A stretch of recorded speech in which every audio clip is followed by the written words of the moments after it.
This is your radial nerve glide. To do the radial nerve glide, what I've done is I've put the back of my hand on the wall, and then I clasp my thumb, and I pull my thumb back by kind of rotating my hand back, keeping it against the wall there.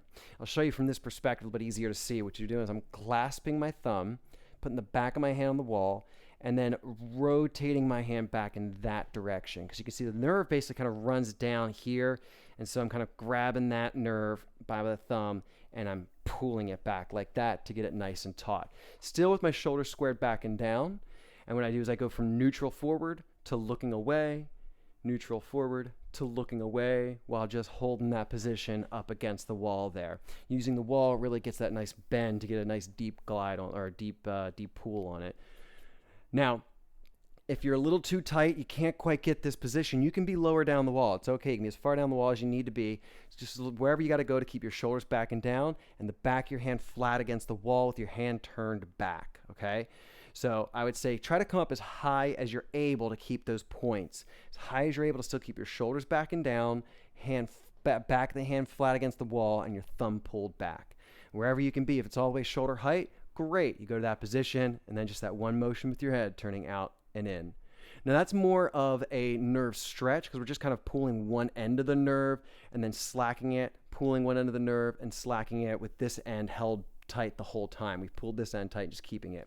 Now, if you want to do something more like a true nerve glide where the whole nerve is going to be sliding back and forth from both ends, you got to coordinate this motion. It can be a little bit tricky. If it's too much for you, don't worry about it. Just do the previous.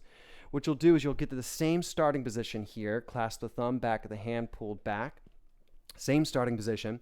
But when I look away, I'm going to bring my hand back to facing down and kind of like release my thumb there a little bit, release the pull on the thumb there. I'm still keeping it clasped in my hand and my fingers, but I'm just kind of relaxing that down and as with the head turned away. And then when I come back to neutral, I'm going to pull the hand back again.